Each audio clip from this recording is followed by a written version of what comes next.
السلام عليكم ورحمة الله.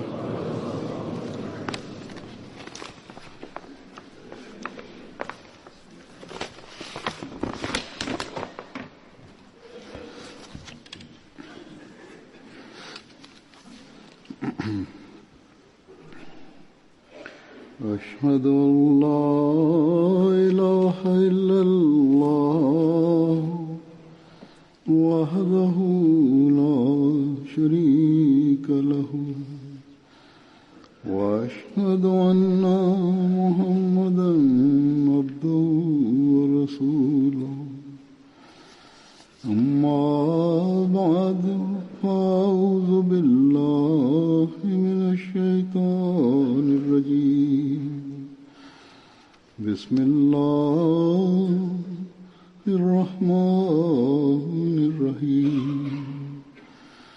الحمد لله رب العالمين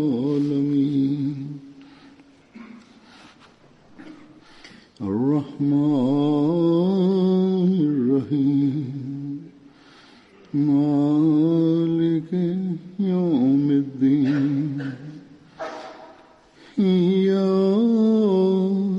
نعبد وإياك نستعين اهدنا الصراط المستقيم صراط الذين أنعمت عليهم غير المغضوب عليهم ولا الضالين.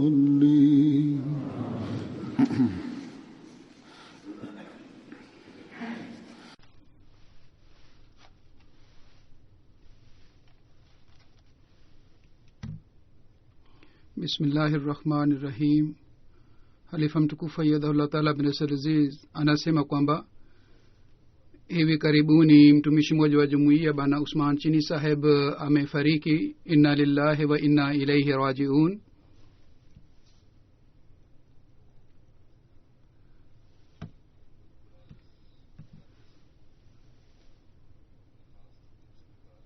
Mwenyezi Mungu alimtoa bana Chini saheb kutoka katika maeneo mbali ya China na alimjalia alienda Pakistan na kule alipata bahati ya kujiunga na jumuiya. Namna gani Mwenyezi Mungu aliendelea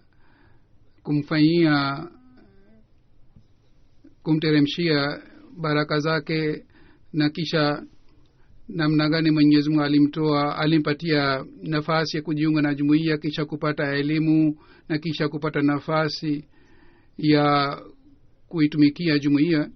Yeye mwenyewe ameeleza historia ya maisha yake, na katika kitabu chake ameeleza vizuri kuhusu maisha yake. Mimi huzuri anasema siwezi kueleza maelezo haya yote.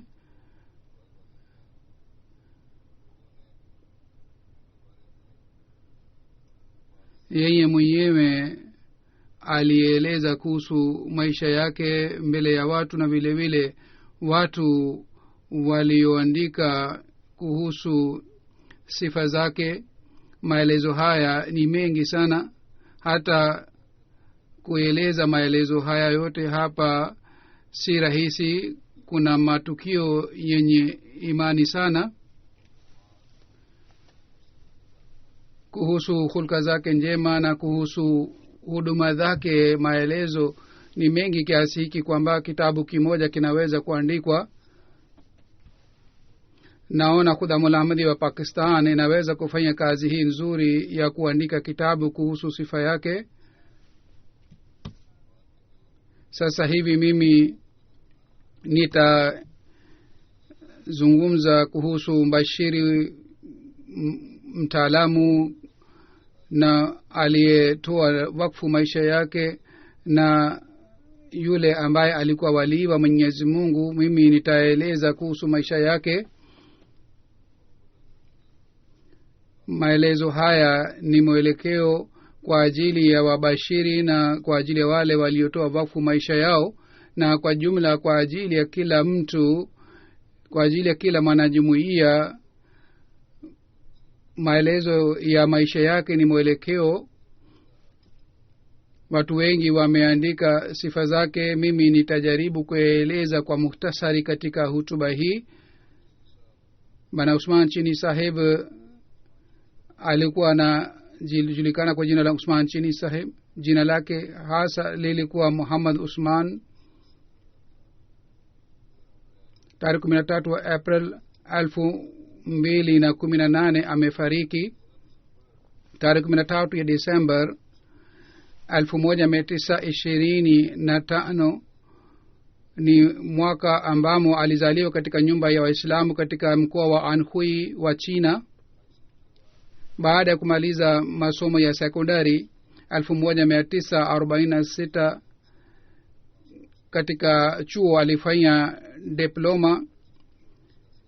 Kisha katika chuo kingine alipata mafunzo na elimu ya siasa, lakini alikuwa hapendi siasa, ndio maana akafikiria asome kuhusu kanuni. Mwanzoni alikuwa na nia ya kwenda Turkey kwa ajili ya kupata elimu zaidi, lakini alikuja Pakistan na yeye mwenyewe kwa kufanya utafiti akafanya bayat na akaanza kusoma katika Jamia Ahmadiyya. 1957 akahitimu masomo yake katika Jamia Ahmadiyya. Tarehe 16 ya August 1956 akatoa wakfu maisha yake. Januari 1960 alipangiwa kituo.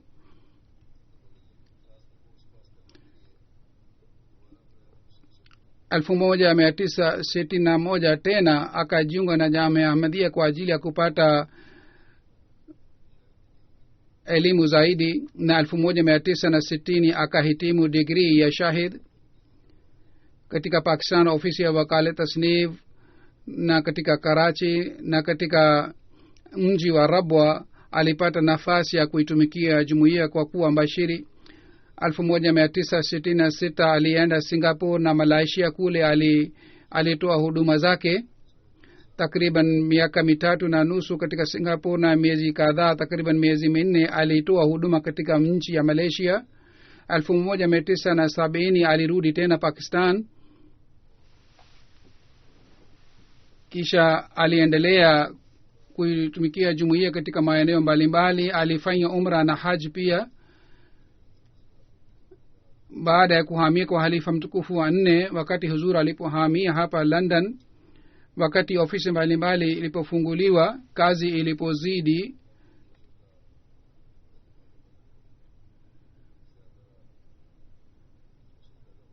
vitabu vya jumuiya vilitafsiriwa. Wakati ule Bwana Chini Saheb aliitwa hapa katika London.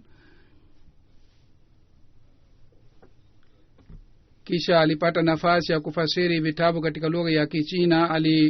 Alifanya tafsiri ya Qur'an tukufu katika lugha ya Kichina. Vile vile aliandika vitabu mbalimbali.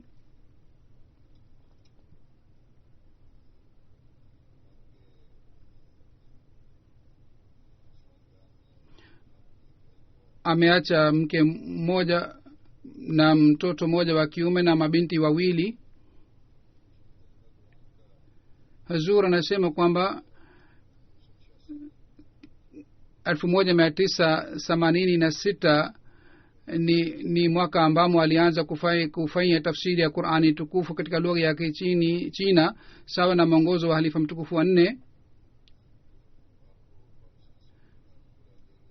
Mwaka ule aliitwa hapa Uingereza kutoka Pakistan. Baada ya juhudi ya miaka 4 alifasiri tafsiri ya Qur'ani tukufu katika lugha ya Kichina. Bwana Chini Saheb mwenyewe anaandika kwamba kazi ya tafsiri ya Qur'ani tukufu ilitaka muda mwingi sana, na nilipata mwongozo kutoka kwa halifa mtukufu wa 4 kwamba wakati wa karne ya jumuiya, sheria karne ya jumuiya, tafsiri inatakiwa ichapwe. Na anasema nilikuwa nafikira sana kwamba niweze kumaliza tafsiri ya Qur'an tukufu kwa wakati, na nilikuwa natafuta watu ambao wanaweza kunisaidia katika kazi ya tafsiri na kusoma tafsiri niliyofanya. Na kazi ilikuwa ngumu sana kwa kukaa hapa katika Uingereza, kwa mfano ikiwa kuna mtu ambaye alikuwa anajua lugha ya kichina alikuwa hajui mafundisho ya dini tukufu ya Qur'ani tukufu, lakini kama alikuwa anajua mafundisho ya Qur'an alikuwa hajui lugha ya kichina. Kwa hiyo hii kazi ilikuwa ngumu sana kwa vyovyote. Anasema tafsiri ilipokamilika chini ya amri ya halifa mtukufu wa 4, nilienda China na nikashauriana na wataalamu wa Kichina na nikaboresha tafsiri, na kwa fadhila za Mwenyezi Mungu tafsiri nzuri ilipatikana, na yeye mwenyewe anaandika kwa unyenyekevu sana. Hii kazi ilikuwa si rahisi kwa ajili yangu, lakini kwa fadhila za Mwenyezi Mungu kazi hii ilifanyika vizuri. Anasema katika lugha ya Kichina tafsiri ya Qur'an tukufu ilikuwa inapatikana, hata baadaye pia tafsiri zilifanywa, lakini tafsiri ilifanywa na jumuiya. Tafsiri hii ni aina yake, na hali hii haipatikani katika tafsiri nyingine yoyote, kwa sababu katika tafsiri iliyofanywa na jumuiya, kwa sababu ya kuwa na elimu ya jumuiya, tafsiri hii ni aina yake. Wakati tafsiri ilipochapwa, maoni, watu walitoa maoni na walisema kwamba tafsiri hii ni nzuri kushinda tafsiri zote, na tafsiri iliyochapwa na jumuiya ni mashuhuri sana na watu wengi wanataka kusoma tafsiri hii. Lakini wapo wengine ambao wanaleta shutuma kwamba itikadi za jumuiya zimeingizwa katika tafsiri, lakini kwa jumla watu wote wamependa sana tafsiri ya Qur'ani tukufu. Kuna Professor Lingson wa China ameandika kitabu kimoja kuhusu tafsiri za Qur'ani tukufu, na yeye ameeleza kuhusu tafsiri ya Qur'ani tukufu iliyofanywa na jumuiya, na yeye ameandika ukurasa 15 kuhusu tafsiri iliyofanywa na jumuiya, na amesifu sana tafsiri iliyofanywa na marehemu. Na Professor Saheb anaeleza sifa ya tafsiri yetu. Anasema maulama wa kawaida wanapofanya tafsiri, baadhi wakati hawafanyi tafsiri ya maneno kadhaa, bali badala ya tafsiri wanaandika yale yale maneno ya Kiarabu, lakini inaonekana kwamba wao hawaelewi tafsiri ya maneno yale. Lakini tafsiri iliyofanywa na Bwana Usman Saheb, uzuri wake ni kwamba yeye anafanya tafsiri ya maneno haya yote, na jinsi anavyofanya tafsiri pamoja na hii anaandika reference mbalimbali.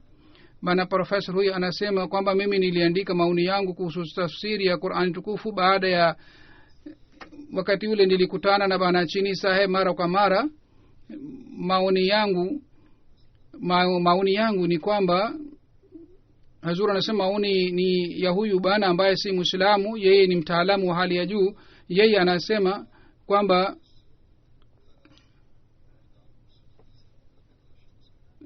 mfasiri wa Qur'an tukufu ni yule ambaye anafuata amri zote za Qur'an tukufu na ni mnyenyekevu. Anasema katika Ramadhani ilimwalika kwa ajili ya chakula. Bwana Usman anafunga saumu na anaona kitabu cha Qur'an tukufu ni kitabu kitakatifu, kisha anaandika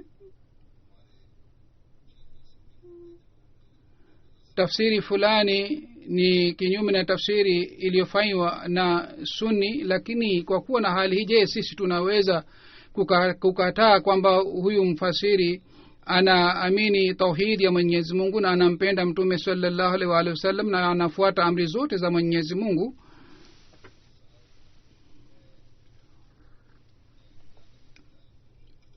Bana Chini Saheb chini ya uongozi wake alifanya tafsiri ya vitabu mbalimbali vya jumuiya.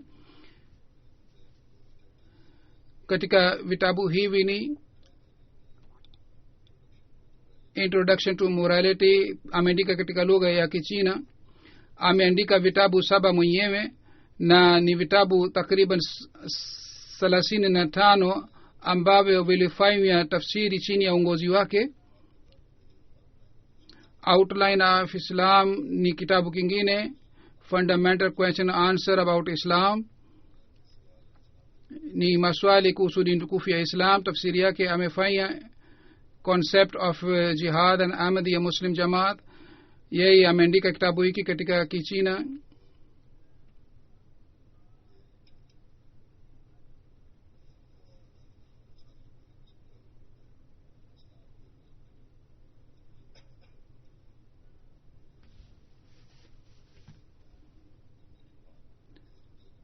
Hizi ni huduma zake za kielimu. Nimeeleza kwa ufupi kuhusu maisha yake ya kinyumbani. Mke wake anaandika, wakati nilipoletewa ujumbe wa mchumba, baba yangu hakukubali ujumbe wa posa kwa sababu kulikuwa tofauti ya umri.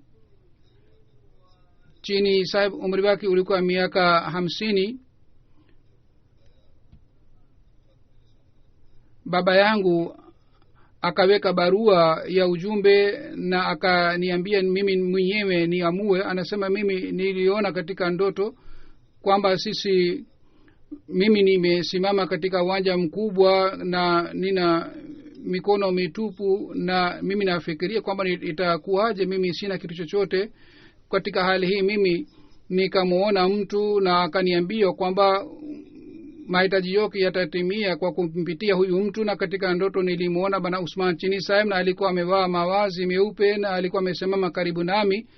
Baadaye nilipoonyeshwa picha ya bana Usman Sahib nikagundua, nikaona kwamba huyu ni mtu yule ambaye niliona katika ndoto yangu.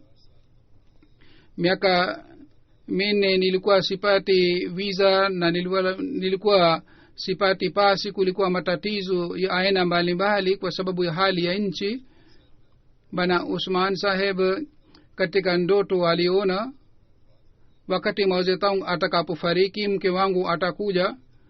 bana Mauze Taung ambaye alikuwa kiongozi wa nchi alikuwa si mgonjwa, alikuwa mwenye afya nzuri,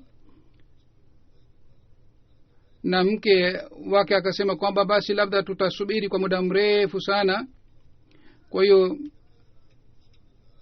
bana Usman Sahib anasema niliamua nimwandikie barua bana Mauze Taung Sak, lakini katika hali hii nilikuwa naenda wa post office kwa ajili ya kupeleka barua. Katika hali nikapata taarifa kwamba Mauze Taung amefariki. Na baada ya kufariki kwa Mauze Taung, mke wake bana Usman Sahib anasema nikapata pasi na nikaja na pasi katika nyumba ya baba yangu. Na siku ambamo nilikuja nyumbani mvua ilikuwa inanyesha sana, na zamani ilikuwa ukame sana, na mvua siku ile ilinyesha kiasi hiki kwamba mfuriko ulipatikana. Jirani yangu moja akasema ungekuja mapema ukame ungekwisha zamani.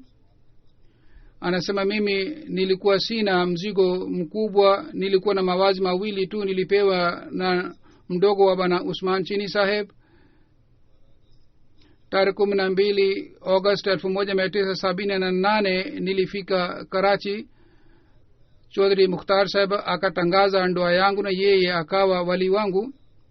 Baada ya siku 3 tuliamua tutaenda katika ubalozi wa China. Tulipofika kwa kutumia treni, sisi tulipanga kwamba tutakutana kule stesheni, na mimi nilikuwa mgeni.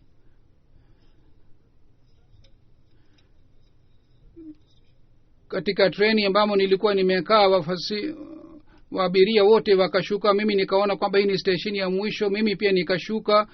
Na baadaye mimi nilikuwa na wasiwasi sana kwa sababu mimi pia nilishuka pamoja na abiria wengine, na ilikuwa ngumu kupanda tena katika treni. Lakini polisi moja aliponiona kwamba mimi nina matatizo, wao wakaniita na wao wakanituma katika ubalozi wa China.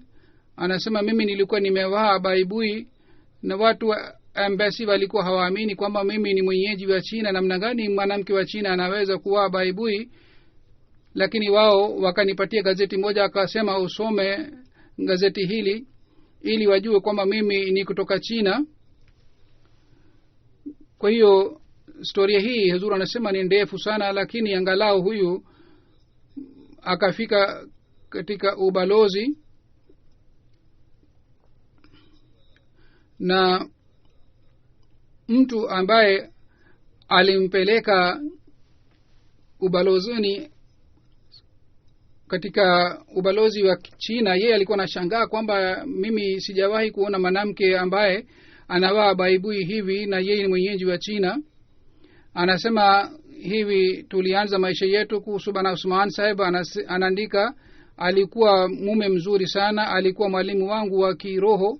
Nilipokuja Pakistan, kwanza kabisa alinifundisha namna ya kusali swala, na baada ya kurudi kutoka misikitini alikuwa akiongoza swala na alikuwa akinifundisha maneno ya swala, na akanifundisha maneno yote ya swala, na akanipatia nasaha kwamba niendelee kusema maneno haya, na akasema ikiwa nasaha basi usome maombi mbalimbali. Yeye akanifundisha kaida ya yasan al-Quran, vile vile akanifundisha kusoma Qur'ani tukufu na tafsiri yake.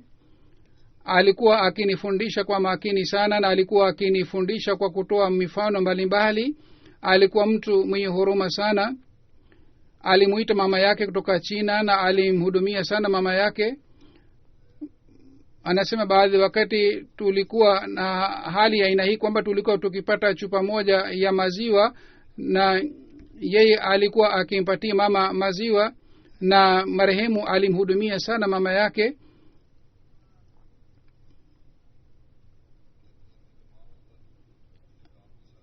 Mke wa marehemu anasema kwamba alikuwa akizingatia sana kazi yake, majukumu yake. Wakati alipokuwa na afya njema alikuwa akifanya kazi ofisini hata mpaka asubuhi, na alikuwa akiwapatia malezi mazuri watoto wake, na yeye alikuwa hajali kuhusu mambo madogo madogo ya nyumbani. Alikuwa mtu wa kawaida katika mawazi na katika chakula, yani alikuwa akiwa mawazi ya kawaida na alikuwa kila chakula cha kawaida. Kisha binti yake anaandika, binti yake Quratul Ain ambaye ni daktari, anasema mimi siwezi kuandika sifa zake. Alikuwa baba mpole sana, mwenye bidii sana na mwenye kufanya juhudi sana. Alikuwa mtu mnyenyekevu sana. Yeye alikuwa akitushiriki katika mazungumzo mbalimbali. Alikuwa akiuliza walimu wetu kuhusu masomo yetu ya shule, na alikuwa akisema kwamba malengo ya maisha yenu ni kwamba mufanye mahubiri, hususan mufanye mahubiri wale ni wenyeji wa China. Na yeye alikuwa akitusihi kwamba hulka njema, muendelee kuboresha hulka njema na elimu yenu. Na alikuwa akisema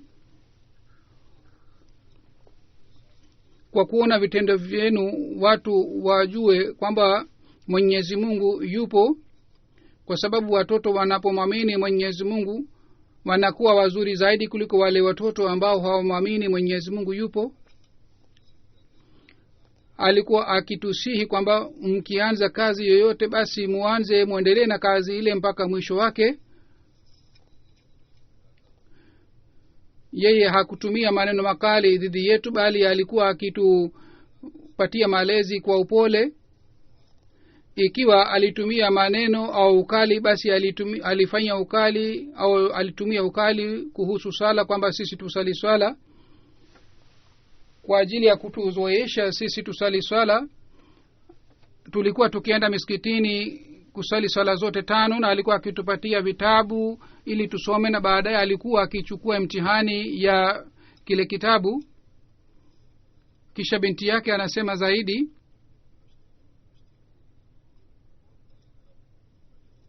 alinipatia kitabu kitwacho Safina ya Nuhu, na akasema usome kitabu hiki, Kiurdu yake si ngumu, unaweza kusoma vizuri kwa urahisi. Kisha akasema kwamba kitabu hiki ni kitabu cha kwanza ambacho alisoma katika Jamia Ahmadiyya mwenyewe.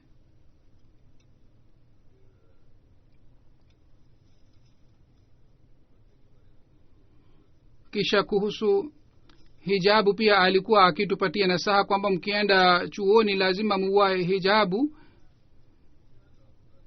Ikiwa hamwezi kufunika uso basi katika hali hamvai kupamba kutumia vitu vya kupamba uso, bali mnatakiwa muende bila kufanya makeup. Na ikiwa mnalazimika kuua hijabu, yani hamruhusiwi kufunika uso, basi katika hali hamruhusiwi kufanya makeup. Hivyo ndivyo binti yake mwingine aitwaye Munazza anasema,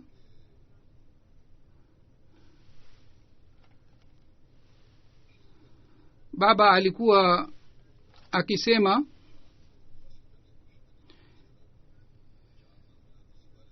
nyinyi mnatakiwa mufanye juhudi ya kupata mwezi. Ikiwa hamwezi kupata mwezi, basi angalau mupate nyota. Na alikuwa akitusihi tusali swala 5 na swala ya tahajjud, na alikuwa akituamsha kwa ajili ya sala ya tahajjud. Alikuwa akitukumbusha tusome vitabu ya Sayyidina Muhammad sallallahu alaihi wasallam na vitabu ya mahalifa, na kwa masaa na masaa kwa subra sana alikuwa akijibu maswali yetu. Yeye alikuwa hachukui kwa sababu ya maswali yetu, bali alikuwa akitoa majibu ya maswali yetu yote. Na alikuwa akisema kwamba uwezo mliopewa kutoka kwa Mwenyezi Mungu mutumie uwezo huu vizuri. Na alikuwa akisema kwamba mkifanya kitendo chochote mufanye kwa nia ya ibada.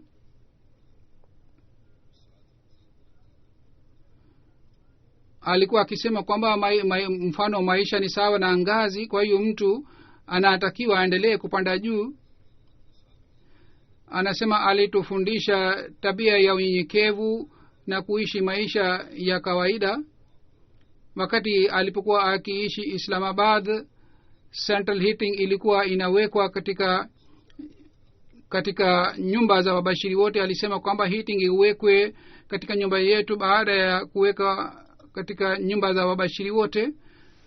Mtoto wake bana Dr. Dausab anasema baba aliniambia kwamba alipewa taarifa ya kifo cha baba yake na kaka yake alipokuwa katika Jamia Ahmadiyya.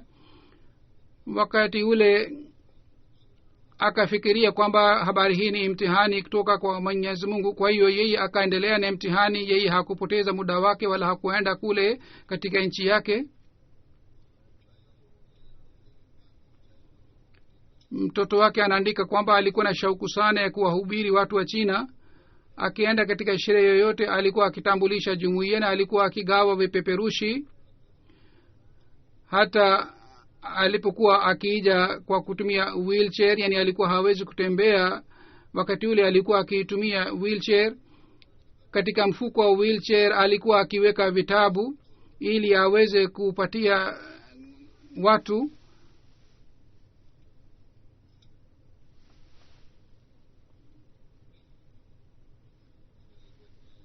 Kisha mtoto wake anasema zaidi, nilipokuwa mdogo nilikuwa nikienda ofisini kwake, nilipokuwa nikitaka kuchukua kalamu, yeye alikuwa haruhusu kwamba mimi nitumie kalamu ile, na alikuwa akimwambia mama yangu kwamba yeye aninunulie kalamu. Ikiwa nilikuwa nataka nipige photocopy, alikuwa akisema kwamba ulete ukurasa kutoka nyumbani ndipo unaweza kufanya photocopy, kwa sababu mali yote hapa ofisini ni mali ya jumuiya. Kisha mtoto wake anaandika zaidi, alikuwa akitusihi tukumbuke majina yote ya Mwenyezi Mungu. Aliandika shairi katika lugha ya Kichina na alisifu majina yote ya Mwenyezi Mungu katika shairi, na alikuwa akisoma shairi hii kila siku. Na sisi tulikuwa tukishindana kwa njia mbalimbali ili tuweze kuhifadhi majina yote ya Mwenyezi Mungu.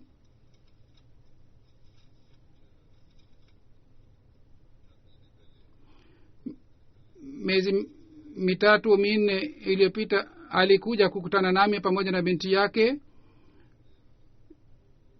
Mume wa binti yake anaandika kwamba alisema mimi sitaweza kuongea, kwa hiyo aliniambia niseme kwamba mimi ni dhaifu, mimi siwezi kusimama, kwa hiyo mimi nimekaa juu ya kiti, kwa hiyo mimi naomba radhi kutoka kwa huzur. Yani alikuwa na heshima sana ya uhalifa.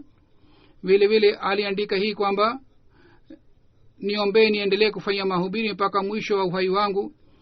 kisha aliandika hii kwamba mimi siwezi kwenda ofisini, nipewe ruhusa kwamba niendelee kufanya kazi yangu nyumbani kwangu. yani yeye alikuwa na shauku sana ya kufanya kazi, hata kama alipokuwa nyumbani kwake alikuwa na shauku ya kufanya kazi huko nyumbani pia.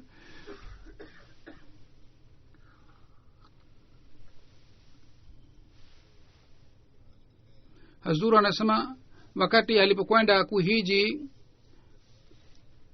mume wa binti yake pia alikuwa pamoja naye.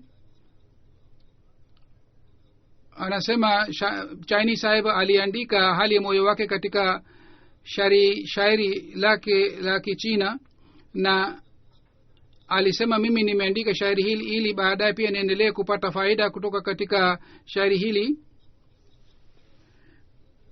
Watu kadhaa wakamuuliza bwana Usman Chini Sahib, unaandika nini hapa? Akasema mimi nafanya dua kwa ajili ya watu wa China, Mungu awaongoze. Watu wakashangaa, wale waliomuuliza swali wakashangaa kwamba huyu mtu mzee sana ambaye hawezi kutembea mwenyewe, yeye anafikiria kuhusu mwongozo wa taifa lake na watu wake.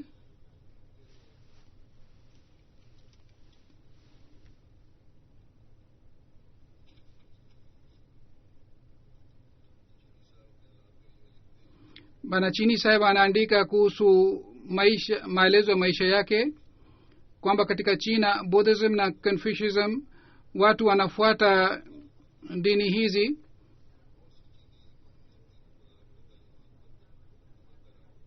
Na watu wa China wengi wanafuata mafundisho ya dini hizi. Watu wa dini hizi wamekusanya mafundisho ya dini hizi zote, na katika dini hii wanasisitiza sana kuhusu huruma ya binadamu. Chini Sahib anasema interview yangu ilipochapwa katika gazeti, chama fulani niomba kwamba niandike makala juu ya mafundisho ya dini tukufu ya Islam kuhusu hulka njema ili waweze kuchapa makala hii. Kwa hiyo mimi nikaandika makala na wao wakanijibu kwamba wewe umetupatia makala mzuri sana, sisi tunakushukuru sana. Wewe umeeleza kuhusu uzuri wa mafundisho ya Islam. Inaonekana kwamba umepata elimu wa dini tukufu ya Islam vizuri. Watu wa China hawajui kuhusu Islam. Sababu yake ni hii kwamba watu hawakuhubiriwa kuhusu mafundisho ya Islam. Sasa umekuja katika Singapore kwa ajili ya kufikisha ujumbe wa Islam. Sasa ni lazima kwamba watu wa China waweze kupata baraka kutoka katika dini tukufu ya Islam kwa kupitia mahubiri yako. Bana Aga Saifullah Saheb ambaye aliwahi kusoma pamoja naye chuoni, yeye anaandika Bana Usman Chini Saheb na mimi tulisoma katika darasa moja. Alipokuwa kijana alikuwa mtu mwema sana, na alikuwa mtu mwenye hulka njema. Alikuwa akiswali swala kwa kulia sana, na alikuwa akifanya maombi kwa kulia. Alikuwa akifunga saumu, na alikuwa akiswali nafali, na alikuwa akimtukuza Mwenyezi Mungu kwa kufanya tasbihi sana. Alipopata neema ya Ahmadiyya alikuwa akimshukuru Mwenyezi Mungu.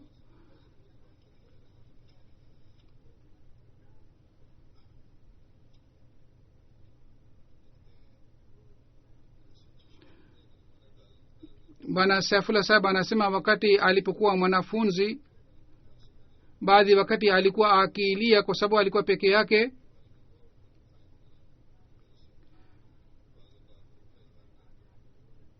Alikuwa akisikitika kwa sababu ya hali ya nchi yake, kwa sababu yeye alikuwa hawezi kuwasiliana na wazazi na ndugu zake, na alikuwa akifanya dua kwa ajili ya nchi yake.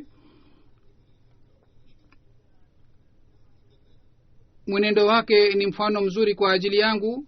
Bwana Aga Saifullah Saheb anasema kwamba marehemu yoyote aliyoomba katika wakati ule wa majaribio, Mwenyezi Mungu alipokea maombi yake na Mwenyezi Mungu alimpatia kila kitu kwa baraka ya Ahmadiyya. Hata watu wa kawaida pia walishuhudia maombi yake yamepokelewa. Mimi pia wakati nilipokuwa mwanafunzi, Hazrat Maulvi Ghulam Rasul Saheb Rajeki Latif Saheb na Sayyida Abdul Latif Saheb niliwahi kukaa na hawa maulama na niliwaomba wao wafanye dua kwa ajili yangu na niliona maombi yao yalipokelewa. Mimi naweza kutoa ushahidi kwamba katika swala alikuwa akilia sana na alikuwa akifanya maombi sana, na sifa za hawa maulama ilikuwa inapatikana ndani ya marehemu bwana Usman Chini Saheb. Yani yeye pia alikuwa na tabia ile ile kama hawa maulama walikuwa wanayo. Mimi mwenyewe nilishuhudia maombi yake yalipokelewa mara chungu mzima.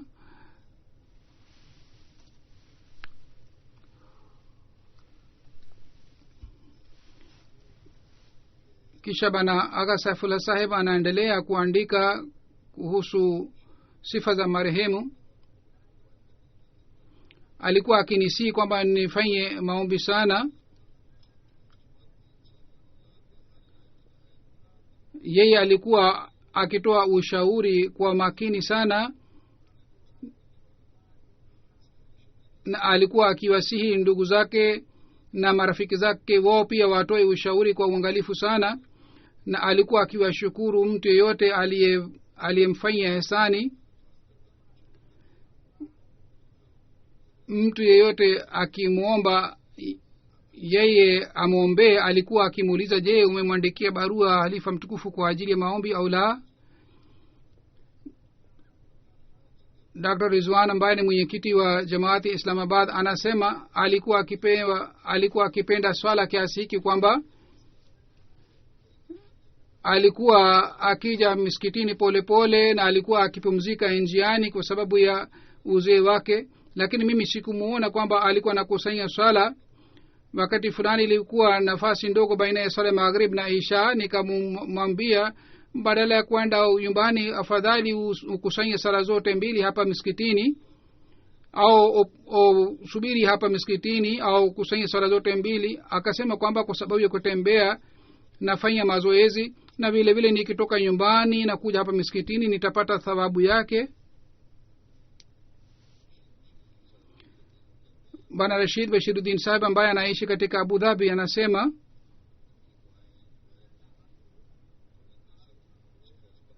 wote wanajumuia wasiku wanajumuia walikuwa wakipata baraka kutoka katika maombi yake. Watu wa mji wa Karachi walikuwa wakichukua ushauri kutoka kwa Bwana Chini Sahib alipokuwa akikaa katika Karachi, na watu walikuwa wakisema kwamba kwa sababu maombi ya Chini Sahib mambo mengi yanarekebishwa.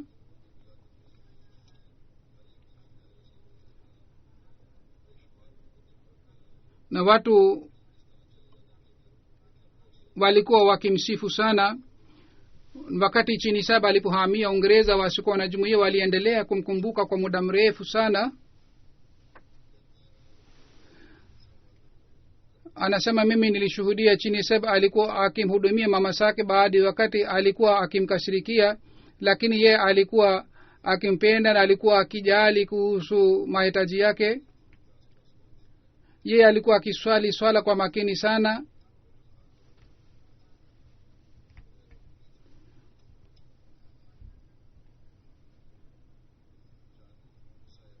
Bijanuf Muhammad Saheb ni mwanajumuia kutoka Kyrgyzstan. Anasema bana Usman Chu Saheb nilikutana naye 1994 katika ndege. Mwanzoni mimi sikugundua kwamba huyu ni Muislamu ni mwanajumuia, lakini wakati ndege iliporuka akasema bismillah, wakati ule mimi nikajua kwamba yeye ni Muislamu. Baada ya muda mfupi mimi nikamsalimia, tukaanza kuzungumza kuhusu mambo mbalimbali. Yeye akaniuliza, je, unajua kuhusu jumuiya ya Ahmadiyya? Nikasema hapana, mimi sijui. baada hii akaniuliza, je, unasoma tafsiri ya Qur'an tukufu katika lugha ya Kichina? Anasema ndio nasoma. Akasema, unajua tafsiri ya Qur'an tukufu katika lugha ya Kichina imefasiriwa? Na anasema mimi nasoma tafsiri ya Qur'an tukufu. Akasema, je, wafasiri ambao wamefasiri Qur'an tukufu katika lugha ya Kichina, je, unawajua hao wote? Akasema ndio nawajua wote. Anasema katika wafasiri hawa kuna mtu mmoja aitwaye bana Usman Cho, je, unamjua huyu pia mfasiri? Akasema ndio, mimi namjua huyu mfasiri, lakini mimi sikusoma tafsiri yake wala sikuwahi kukutana naye. Akasema, namna gani unamjua bana Usman Chu wakati hukutana naye wala kusoma tafsiri yake? Akasema, mimi najua kwamba yeye ni mtaalamu na amefanya tafsiri ya Qur'an tukufu katika lugha ya Kichina, lakini sikuwahi kumuona na kukutana naye. Na kwa kusikia hii akasema, mimi ni Usman Chu. Huyu bana anasema, mimi nilikuwa katika hali fulani kwamba huyu ni bana Usman Chu, kwa hiyo mimi nikampatia namba ya simu yangu na nikachukua simu namba yake. Bana Chini Sahib akanipigia simu na akasema, mimi nataka kukutana nawe.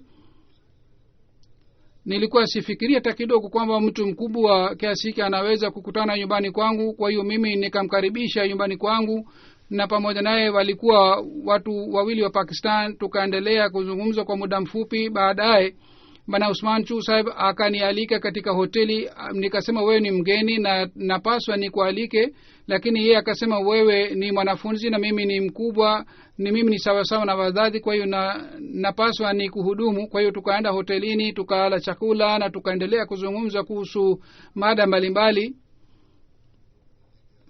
Siku moja mimi nilienda kukutana naye katika benki, karibu na benki.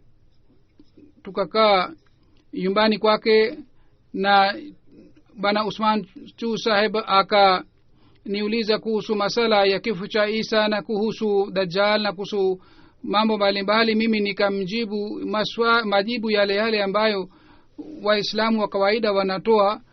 Kwa kusikia majibu, bana Usman Sahib akaanza kufanya tabasamu, kisha baadaye akanipatia majibu sahihi. Nilikuwa sipati maneno ya kumshukuru yeye kwa sababu nilipata athari sana ya majibu yake. Hivyo ndivyo akanipatia tafsiri ya Qur'ani tukufu na vitabu kadhaa, na akanisihi kwamba nisome vitabu hivi na baadaye uniandikie kwamba baada ya kusoma vitabu hivi unaonaje, hali yako ikoje. Anasema mimi nikasoma vitabu vile, na baada ya kusoma vitabu hivi hali yangu ikabadilika. Wakati ule nilikuwa sijui kuhusu bayat, lakini baadaye mimi nilipojua kuhusu bayat nikafanya bayat. Na anasema, mimi naona kwamba hii ni heshima kwamba mimi nikajua kuhusu Imam Mahdi alayhi salatu wasalam na kuhusu jumuiya ya Imam Mahdi alayhi salatu wasalam kwa kumpitia bana Usman Chu Sahib.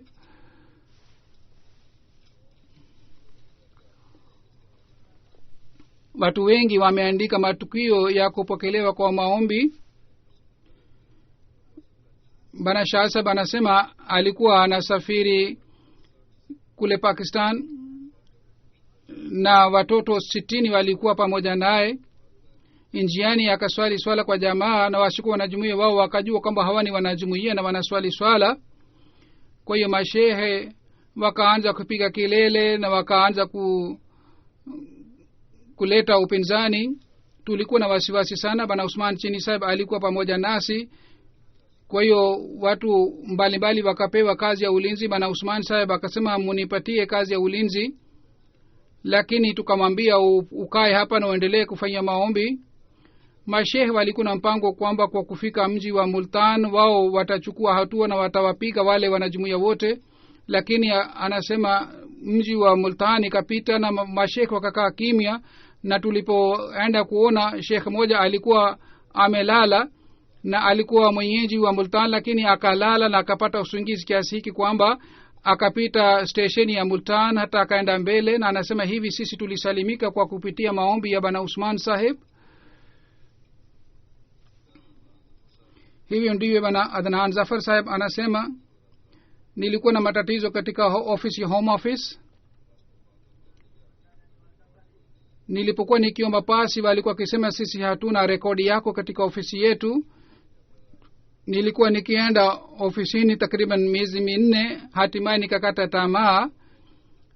Siku moja nikakutana na Usman Saheb Islamabad. Alikuwa anarudi nyumbani baada ya kusali swala. Nikamwambia matatizo yangu ya pasi. Yeye akafanya dua pale pale, na akafanya dua kwa kulia sana kiasi hiki kwamba mimi kwa kulia kwake nikaogopa na nikajiona kama mimi nimemsumbua bure. Na watu wengine ambao walikuwa pale wao pia wakafanya dua. Kesho yake wakili wangu alipopiga simu katika ofisi, director wa ofisi yeye akapokea simu, na yeye wakili akamwambia kwamba kuna tatizo la aina hili. Director akasema basi huyu bwana aje kesho asubuhi na akutane nami hapa ofisini. Anasema kesho asubuhi nikaenda ofisini.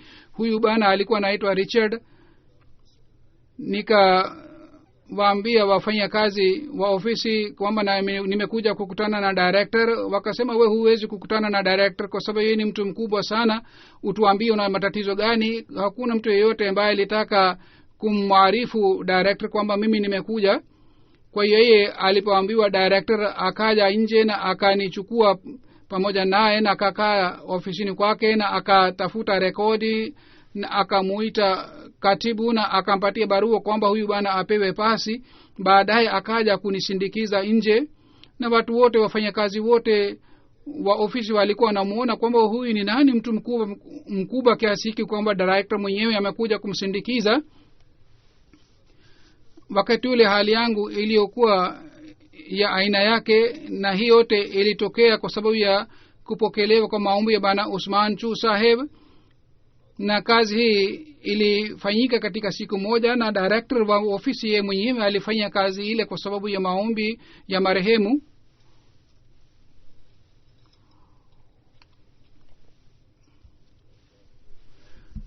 Azur anasema kwamba matukio ni mengi sana, mimi siwezi kueleza yote, najaribu kueleza kwa muhtasari. Sayyid Hussain Ahmed Saheb ambaye ni mbashiri anaandika, tulikuwa tukifanya kikao kila wiki. Tulikuwa hatuna usafiri sisi wabashiri, tulikuwa tukisafiri kwa kutumia mabasi, na tulikuwa tukirudi kuchelewa sana, na tulikuwa tukirudi pamoja na member of majlisi amila. Lakini Usman Chini Saheb alikuwa hasubiri, bali alikuwa akirudi kwa miguu, au baadhi wakati alikuwa akitumia basi kwa ajili ya kurudi nyumbani. Mahali ambapo alikuwa akiishi kule, nyumba ilikuwa ndogo sana. Wakati fulani alitualika na tukamuuliza kwamba unaishi wapi. Akasema naishi katika ukumbi huu ambapo wanawake wanaswali swala. Anasema wanapokuja kwa ajili ya kuswali swala, mimi naweka kando vifaa vyangu, na wao wanaporudi mimi nakula hapa na nalala hapa. Kwa hiyo kwa unyenyekevu alikuwa akiishi katika chumba kile kimoja.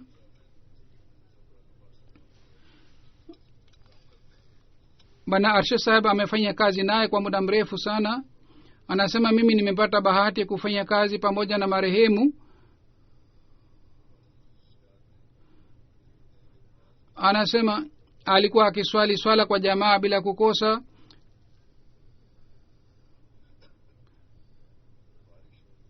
Hata kama kuna tufani na mvua au ni kuna matatizo gani, yeye alikuwa akija misikitini kwa ajili ya kuswali swala kwa jamaa. Sisi tumemuona katika hali hii pia kwamba kwa sababu ya uzee alikuwa dhaifu sana, na alikuwa akija misikitini na njiani alikuwa akipumzika mara kwa mara. Lakini katika hali hii pia alikuwa akija misikitini, alikuwa akiswali swala bila kukosa. Anasema siku moja tulienda katika maeneo fulani ya China, na usafiri ulikuwa mbali sana, na kwa muda mrefu tuliendelea kuzungumza na wanajumuiya, na nilikuwa nadhani kwamba ilikuwa si rahisi kuamka kwa ajili ya tahajjud. Lakini asubuhi nilipomuona alikuwa anaswali swala ya tahajjud. Yani siku ile pia hakukosa swala ya tahajjud, ingawa alilala kuchelewa sana.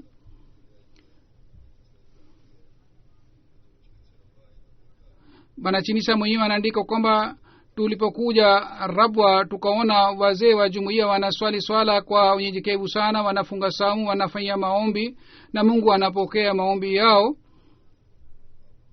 Kitu hiki kilileta athari sana juu yangu na nikanuie kwamba mimi pia nitafuata nyayo za hawa wazee.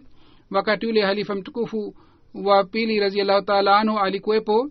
Hazam Bashir Ahmad Sahib radhiyallahu ta'ala anhu na Mirza Sharif Ahmad Sahib radhiyallahu ta'ala anhu, hawa wazee walikuwepo wakati ule, walikuwa hai.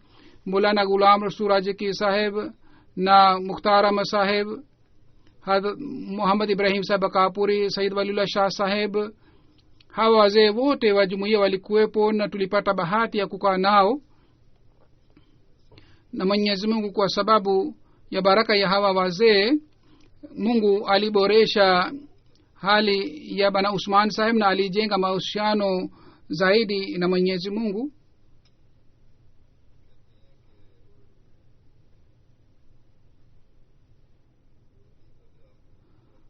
Anasema alikuwa akifanya mahubiri kwa shauku sana, alikuwa hazungumzi sana, lakini wakati alipokuwa akianza kufanya mahubiri, basi wakati ule alikuwa akipata shauku sana, na masaa alikuwa akizungumza na alikuwa akifanya mahubiri.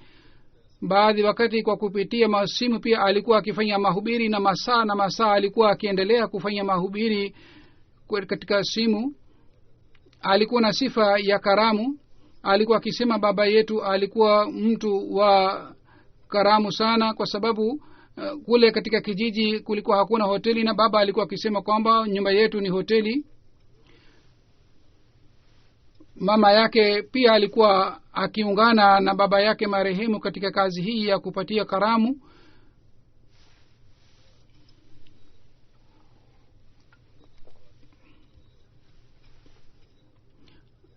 Hata kama yeye alikuwa amechoka kiasi hiki, alikuwa akisaidia watu. Siku moja alichelewa sana, na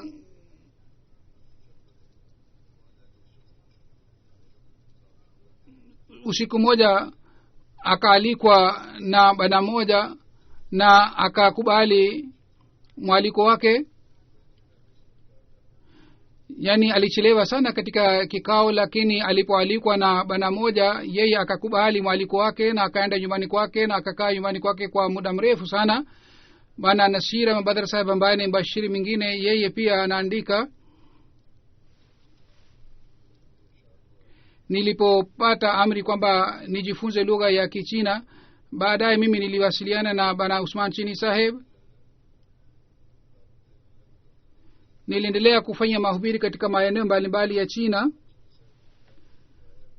Bwana Usman Chini Sahib alikuwa akitupatia nasaha na alikuwa akituelekeza namna gani tunaweza kufanya mahubiri. Kwa kutuandikia barua alikuwa akituelekeza, na sisi tulipata faida sana kutoka katika nasaha zake.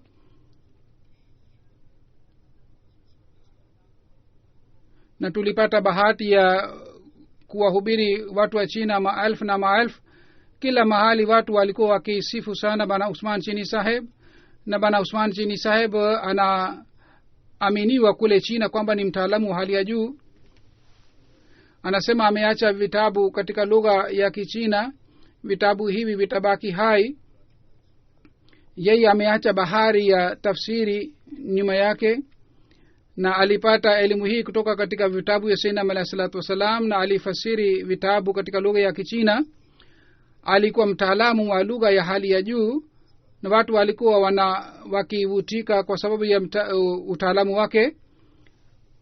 Nilijua hali hii wakati nilipoenda katika madrasa fulani, lakini mwanzoni nilipokwenda kule watu hawakujali nimekuja, lakini baadaye nilipokwenda mara ya pili, watu wale viongozi walikuwa wakikutana nami kwa mapenzi sana. Nikawauliza kwa sababu yake ni nini. Nilipokuja mara ya kwanza ninyi hamkujali, lakini sasa mnanipenda sana.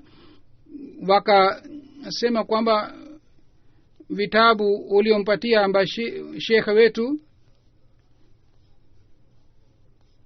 Sheikh anasoma vitabu hivi katika hutuba yake, na sisi tunapata athari sana kutoka katika hutuba yake, na sisi hatukuwahi kusoma vitabu ya aina hii katika maisha yetu. Sasa sisi baada ya kusoma vitabu hivi tunataka utupatie vitabu vingine. Ndiyo maana tangu siku ile sisi tunakuheshimu sana. Anasema nilipata bahati kwenda katika kijiji cha Chini Saheb na nilikutana na jamaa wa Chini Saheb. Wote wanaheshimu marehemu sana, na kila mmoja alikuwa akisema yeye ni jamaa wa Chini Saheb, na alikuwa akisema hii kwa heshima sana. Nilikaa siku kadhaa katika kijiji kile na wao walituheshimu sana, na kila mmoja alisema kwamba mimi namjua bwana Usman Chini Saheb.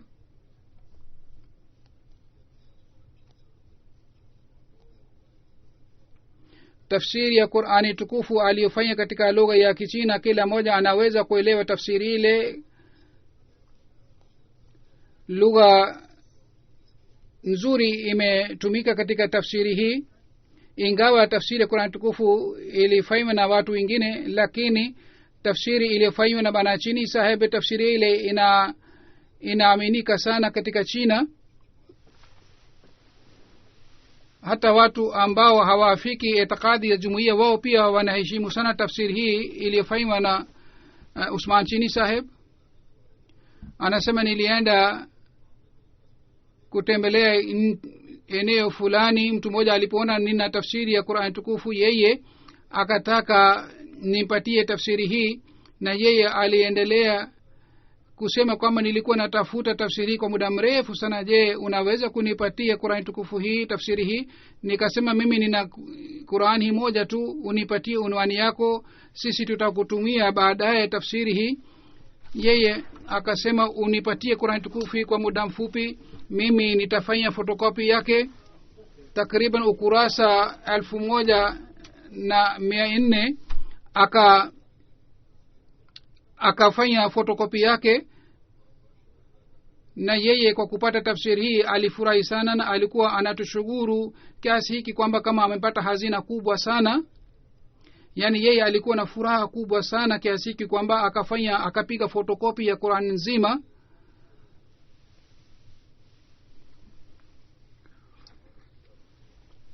Bwana Usman Chini Saheb alikuwa akiwasiliana na watu mbalimbali kwa ajili ya mahubiri.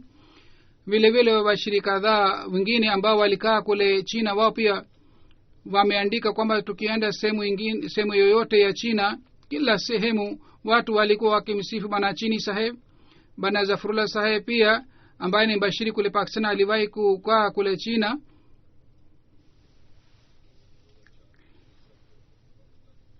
Anasema 2004 wakati Chini Saheb alipokwenda Pakistan kutoka Islamabad mpaka Rabwa, yeye alinionyesha mahali ambapo alipokuwa mwanafunzi alikuwa akifanya maombi maalum, na yeye akaeleza tukio la kupokelewa maombi kwamba kulikuwa mtu mmoja ambaye alikuwa hana mtoto hata baada ya kuwa miaka 10. Kwa hiyo Chini Saheb aliambiwa afanye dua. Katika ndoto akaona kwamba katika kitanda cha Zafrullah Khan Saheb amelala kitandani, na baadaye akawabashiria kwamba Mwenyezi Mungu amenibashiria Mungu atawapatia mtoto wa kiume. Kwa hiyo baadaye wao walipata mtoto wa kiume. Huzur anasema wakati Chini Saheb alipokuwa akifanya maombi maalum katika eneo la Kilar Kahar, mimi mwenyewe pia nilienda kule. Alikuwa amekaa katika chumba kadogo na alikuwa anasoma Qur'an tukufu, na alikuwa anasoma Qur'an, alikuwa anafanya dua. Sisi tulikuwa watoto wakati ule, tukamuomba yeye pia atuombe. Yeye alitujibu kwa kufanya tabasamu. Dr. Nuri Saheb anaandika kwamba 2004 mimi nilipomwangalia hali ya afya yake, nilipofanya check up yake, ikagunduliwa kwamba ana maradhi ya moyo na hakuna tiba yake. Nikapata wasiwasi sana, kwa sababu nilikuwa sina tiba yoyote kwa ajili ya kumpatia yeye isipokuwa maombi. Bwana Nuri Saheb anaandika kwamba watu ambao wanakuwa na maradhi ya aina hii hawezi kuishi, na hawezi kuishi zaidi ya miaka kadhaa, lakini kwa fadhili za Mwenyezi Mungu nashangaa kwamba nimekutana naye mara chungu mzima. Ingawa alikuwa na maradhi haya, ilionekana kwamba ana udhaifu, lakini yeye hakufanya maradhi yake yawe kizuizi katika kutekeleza majukumu yake, bali mpaka mwisho wa uhai wake aliendelea kutekeleza majukumu yake. Hata mtu mmoja huzuri anasema aliniandikia kwamba kulikuwa barafu, ilikuwa baridi kali sana, na tulikuwa tukifikiria kwamba baridi ni kali sana, labda chini sahibu au mtu mwingine yeyote hatakuja miskitini, lakini tukaenda miskitini. Anasema sisi tulipofungua miskiti tukakuta kwamba chini sahibu tayari alikuwa miskitini, yani yeye alitangulia kuliko sisi, na alikuwa anasali sala ya tahajjud miskitini. Taul Mujib Rashid sahib ameandika muhtasari wa sifa zake, na ameandika kweli. Anasema chini sahib alikuwa mzee mkubwa wa jumuiya, alikuwa mtu wa kufanya dua na dua yake ilikuwa inapokelewa. Alikuwa mswaliaji wa hali ya juu, ingawa alikuwa na maradhi, lakini alikuwa akienda miskitini. Alikuwa mtu mwema sana, mtu mwenye huruma sana kwa ajili ya wote. Alikuwa akitoa ushauri mzuri, alikuwa mtu mnyenyekevu, alikuwa mtu mwenye kutoa karamu kwa ajili ya wote, na alikuwa dhaifu, lakini alikuwa akitoa huduma ya dini, na alikuwa akitoa majukumu yake kwa imani sana. Alikuwa na shauku sana ya kuendelea na huduma ya dini. Alikuwa mtumishi wa uhalifa mzuri na mkweli, na alikuwa akikutana na watu kwa bashasha na kwa tabasamu. Hazur anasema kwamba hayo yote aliyosema Imam Sahib ni sawa. Mungu aendelee kupandisha madaraja ya Usman Chini Sahib, na Mwenyezi Mungu amjalie mke wake subira, na Mungu awe mlinzi wa hawa wote. Vile vile Mwenyezi Mungu awajalie watoto wake waweze kuwa warithi wa baraka ya maombi yake, au waweze kufuata nyayo za marehemu. Hazur anasema baada ya swala nitaswalisha jeneza yake ghaibu inshallah taala.